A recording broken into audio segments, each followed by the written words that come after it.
Automatic single die paper plate making machine అంటారు. Semi automatic buffet plate making machine అంటారు. Hydraulic paper plate making machine అంటారు. Hydraulic buffet paper plate making machine అంటారు. So మనం ఈ machine కొనుక్కున్న తర్వాత దీనికి వచ్చే 1 HP మోటార్ని మనం ఇంటి కరెంటు మీటర్ కాకుండా దీనికి సపరేట్గా commercial category to single phase metre తీసుకోవడం వలన భవిష్యత్తులో ఎలక్ట్రిసిటీ డిపార్ట్మెంట్ నుంచి మీకు ఎలాంటి ప్రాబ్లమ్స్ ఉండవని మంచి సలహా ఇస్తున్నాను, పాటించవలసిందిగా కోరుచున్నాను. సో ఈ semi automatic hydraulic single die buffet plate making మిషన్లో కేవలము బఫే ప్లేట్లు మాత్రమే తయారు చేసుకోగలుగుతాము. ఈ మిషన్లో కేవలం మందం లావు దొడ్డు ప్లేట్ మాత్రం బఫే ప్లేట్ తయారు చేసుకోగలుగుతాము. సో ఈ మిషన్లో ఎలాంటి టిఫిన్ ప్లేట్లని, డోనా కప్పులని, ప్రసాదం కప్పులని, స్నాక్స్ ప్లేట్స్ అని, టీ కప్పులని తయారు చేసుకోలేమని మీకు అందరికీ సలహా ఇస్తున్నాను. సో ఈ బఫే ప్లేట్లు ఏ విధంగా తయారు చేసుకోవచ్చు అంటే కనుక మనకు రా మెటీరియల్ షీట్ ఇలా ఉంటుంది.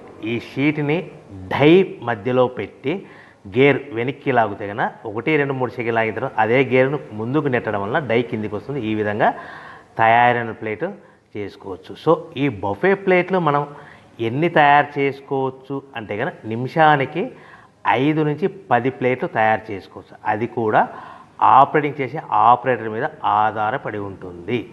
సో మనము ఈ బఫే ప్లేట్లు నిమిషానికి 5 నుంచి 10 ప్లేట్లు మిషన్ కొన్న స్టార్టింగ్ కొత్తలో మనకి ఎలాంటి అనుభవం ఎక్స్పీరియన్స్ ఉండదు కాబట్టి 5 నుంచి 10 ప్లేట్లు. అదేవిధంగా ఒక 1 మంత్ లోపల బాగా ఎక్స్పీరియన్స్ వస్తే 10 నుంచి 15 ప్లేట్లు, 10 నుంచి 15 ప్లేట్లు, 10 to 15 ప్లేట్స్ తయారు చేసుకోవచ్చు.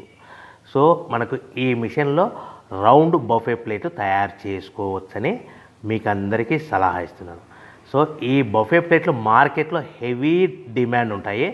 సో మనకు ఈ బఫే ప్లేట్లు ఈ విధంగా మనము నిమిషానికి ఆపరేటర్ మీద ఆధారపడి ఉంటుంది కాబట్టి నిమిషానికి 5 నుంచి 10 ప్లేట్లు పర్ డే 8 గంటల నుంచి 10 గంటలలో యావరేజ్గా 3000 నుంచి 5000 ప్లేట్లు తయారు చేసుకోవచ్చని మీకు అందరికీ సలహా ఇస్తున్నాను.